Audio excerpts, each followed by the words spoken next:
the marble ceiling. Our fierce and fearless leader, Speaker Nancy Pelosi.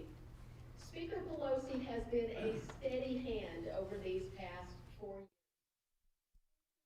Rely on for strength, for leadership, and to remind us each and every day our purpose.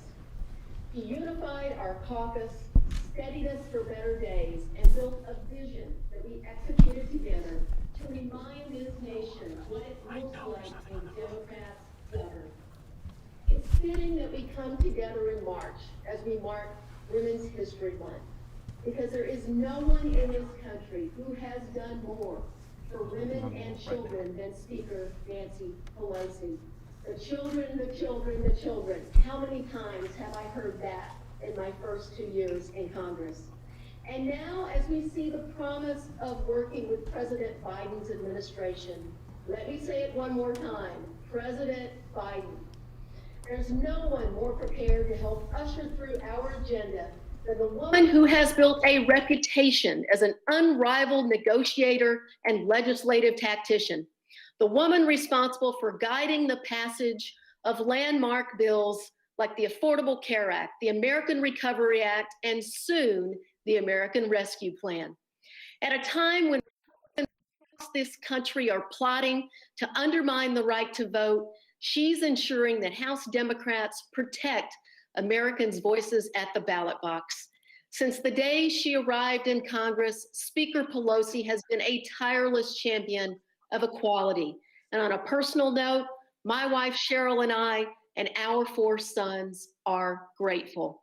Colleagues, it is my great honor to welcome the most accomplished and effective legislator of our lifetimes, Speaker Nancy Pelosi.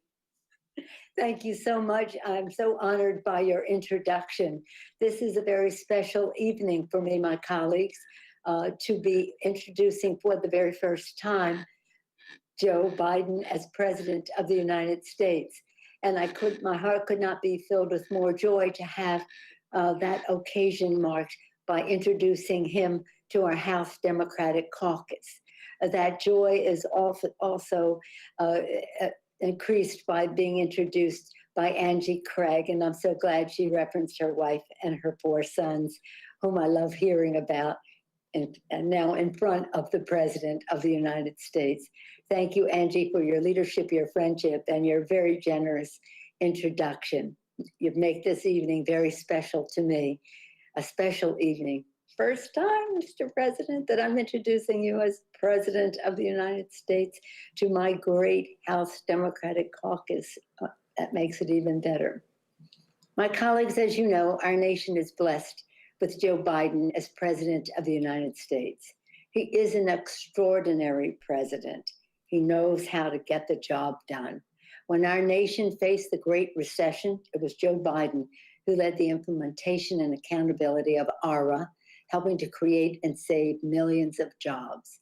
That experience serves him well with the American Rescue Plan. When the Democratic Caucus was passing the Affordable Care Act, Joe Biden was a partner for progress in the White House, and that experience serves him well as we face the coronavirus crisis. Joe Biden has been a voice of reason and resilience with a clear path to lead us out of this crisis. On another front, I want to tell you about Joe Biden, the Joe Biden I've seen with parents of victims of gun violence, listening to them and offering them the empathy, grace, and courage that he can give them as someone with the terrible understanding of a father who has shared their experience. Continuing on the family front, Joe and Jill Biden have taken their experience as a Blue Star family to help ensure that service members, military families, and veterans have their service respected, the support that they need, and the benefits they have earned. He is our commander-in-chief, and Joe Biden is the first president in 40 years to have a son who served in a war. He knows what it is like for military families of those who are deployed. He knows the role that our hidden heroes and caregivers have for returning veterans. And he's so proud of Bo. He is concerned about other veterans who have suffered from cancer, many after being exposed to toxins in the burn pits of Iraq. That is just one reason for his enthusiasm for the cancer moonshot, demonstrated as recently as today by a bipartisan meeting on cancer at the White House. I've seen President Biden working behind the scenes, hammering out solutions for the American people. He is a leader with the humility to seek expertise and science and the confidence to act upon it. On the policy side, President Biden has been a long-time legislative partner, including for VAWA, for gun violence prevention, and of course, with his connection to America's working families. On the global front, President Biden is a distinguished world leader who commands the respect of allies and adversaries alike. I especially personally enjoyed seeing him, as a Catholic, I enjoyed seeing him received at the Vatican when the Pope was inaugurated, when Pope Francis was inaugurated. On the political front, Joe Biden has campaigned with or for many members of Congress, almost everyone in this virtual setting.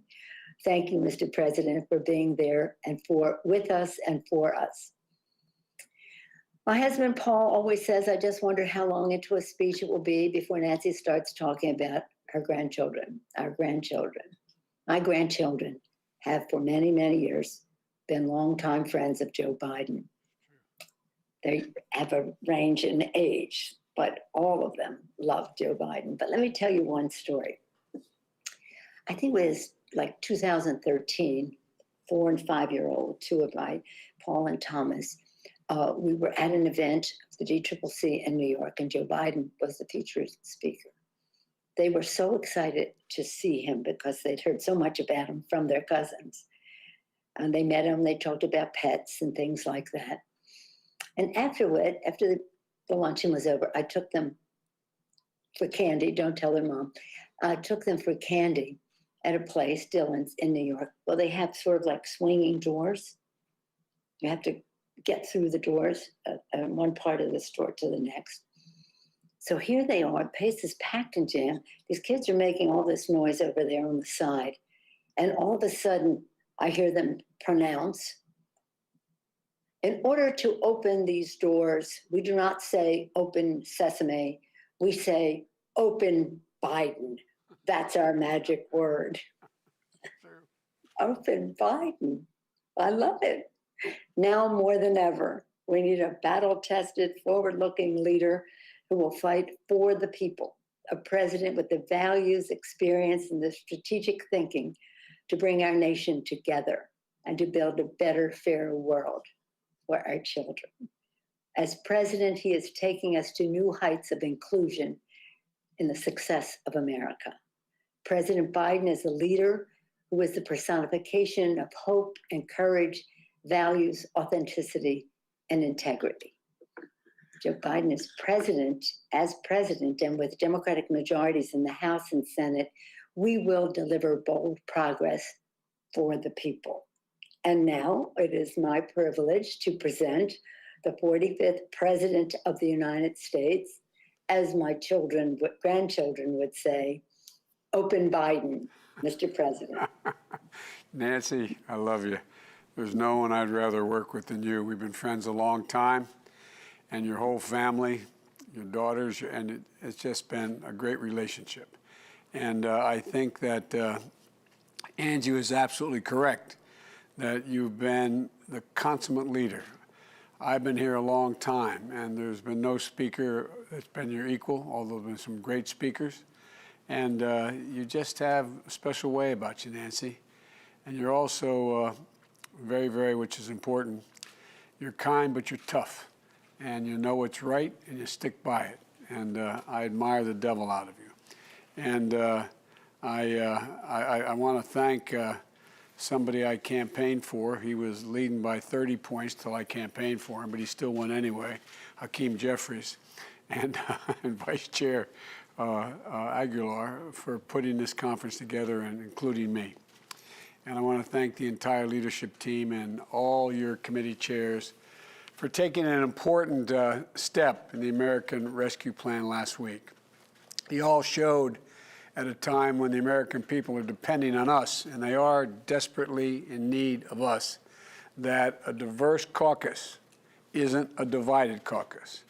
Congressman Clyburn. I also want to note that it was almost exactly a year ago today that you delivered the endorsement to me in South Carolina that meant so much to me in my campaign. You're a great friend. And on the night of that primary, America had confirmed only fewer than 100 COVID cases. That's just a year ago. Breonna Taylor and George Floyd were still alive. California yet to suffer the worst of what would become the worst fire season in recorded history. And there have been no violent insurrection on the Capitol Hill. And I could go on. A lot's changed. My point is this. In the year that has passed, all the challenge I spoke about that night, jobs and the economy, affordable, accessible health care, climate change and the need to root out institutional racism, the need for unity and healing, have all become urgent, urgent, urgent, urgent, especially in light of the pandemic that has taken the lives of over, as of yesterday, 518,720, I believe it was, Americans. Fellow Americans have lost their lives. And more than 400,000 businesses, mostly small businesses, many minority businesses, have been shuttered. Cost of millions of jobs, 1.3 million public sector, education, nurses, cops, firefighters, essential workers have lost their jobs. So my message today is really simple. You, this caucus, have shown the American people the difference between Democratic leadership and what we just had. Leadership makes a difference, and you're continuing to do so. For example, I know that this week you're working on the Protect Our Democracy reforms, as well as the George Floyd Justice and Policing Act, both of which I strongly support. And I know that the past couple of days you've had briefings and conversations on immigration, healthcare, foreign policy, climate crisis, and a lot more. And as you work on all of these, I urge you to continue to speak up and speak out about the American Rescue Plan. And here's why. You know, the confidence in the American government has been plummeting since the late 60s to what it is now.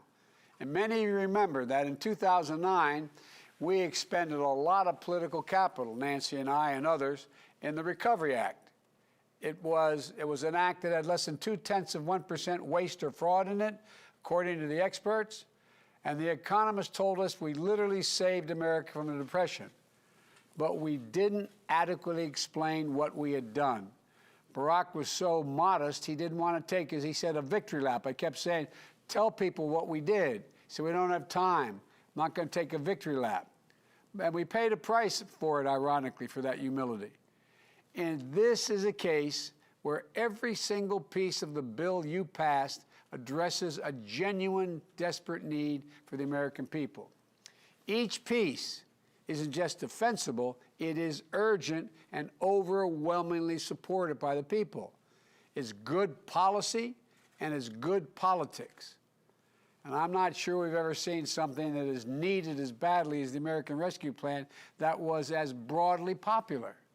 Nancy and I have passed some really important things in our careers, but they haven't always been that. They've been badly needed, but they haven't been overwhelmingly popular. Sir, I've served in the Congress for 36 years before becoming vice president for 8. We never had anything this urgent and this ambitious that was so widely embraced. 3/4 of the American people are together with us on this, 3/4.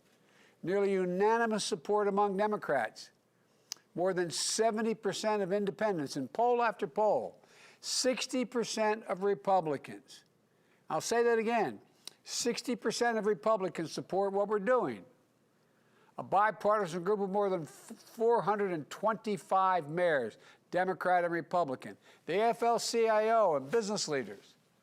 Look, the show of unity we're seeing is unprecedented. It isn't just about the sum of the total package. Americans are lockstep on each of the major elements of the plan, and they know what they are. They support what we're doing on vaccines. Look at the progress we've made with your help. been able to move us to the point where we had very little supply, to we will have enough vaccine because of the work we've done with your help, enough vaccine by the end of May to be able to vaccinate every single adult in America. Will not be done by then, but that supply will be there. They support what we're doing on direct payments, on unemployment insurance, on food and nutrition support, on keeping people in their homes, on safely reopening our schools.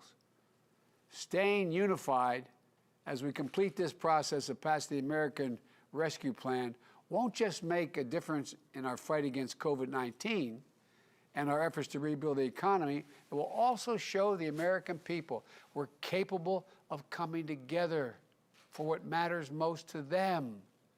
They've lost faith in government. This is a time to reestablish that faith, and the reason why they should have faith, because we're doing the right thing. It's a show of strength and a first step forward to restoring their faith in the capacity of government to have their backs. Now, if we deliver on this, it also builds momentum. It builds real enthusiasm as well. And I will make everything else we want to deliver, this will make everything more possible to get it done. That's why starting off this victory is so important, because it's so consequential to their lives. And we know how much we have to do. But it all starts here. It starts by bringing this home, bringing home what you've done all the way. And I know we're all making some small compromises, but I want to thank you. I want to thank you for the work you've done. I want to thank you for the work we're going to continue to do. I know parts of this and everything else we seek to do are not easy, but people are going to remember how we showed up in this moment, how we listened to them, not specialists, to them, and how we took action. I believe we're going to come through this, and I think that people's memories will be long. And if we continue to stay laser focused on getting shots in people's arms, responding to the economic crisis, it's going to open up a lot of hearts and a lot of doors for us tomorrow to do the many more things we know we have to do. So I want to thank